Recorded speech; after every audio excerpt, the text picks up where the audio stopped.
Well, look, let's get you more on this diplomatic spat between Beijing and Washington. Julian Richards is director of the Centre for Security and Intelligence Studies at the University of Buckingham.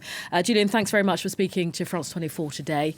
I just want to get a sense from you what you make of China's defence that ultimately these balloons are weather satellites.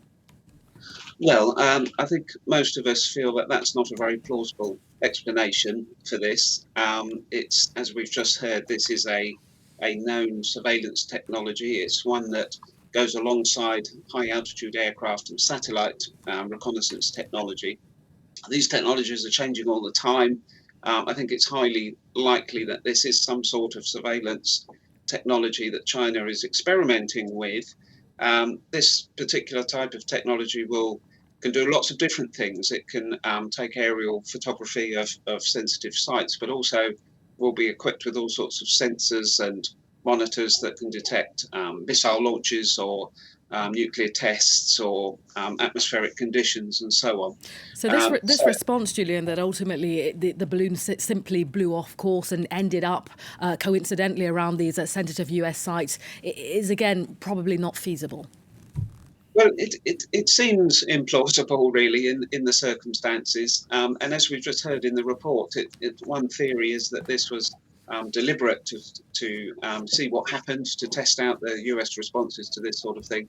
We shouldn't rule out the fact that it was a mistake or that something has gone wrong, because the slightly curious thing about this is how obvious and visible it is. They must have known that this was going to be spotted very quickly and easily. So that's the only thing I would say that allows us to pause for thought about what actually happened here. We're not going to get a straight answer from the Chinese, but we should always consider an accident.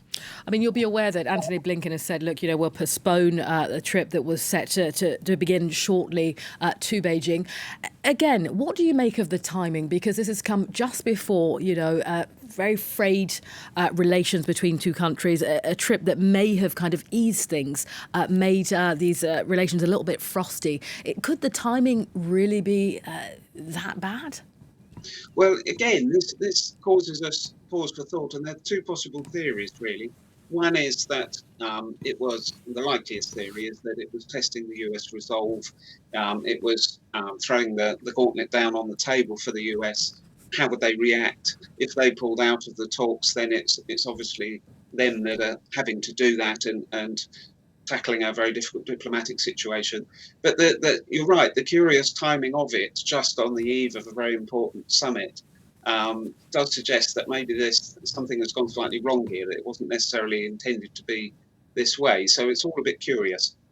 I mean, the Biden administration, in the meantime, has faced quite a lot of criticism, particularly from Republican lawmakers, saying, look, this thing should have been shot down. The US should have sent a clear message. Why do you think that Joe Biden was reticent to do so? Well, it's worth noting that within the US administration, there's a tension between two camps on China.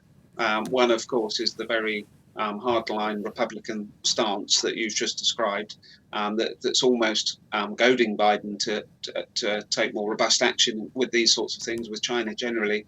And of course, there's a more diplomatic stance, primarily on the Democratic side of the House.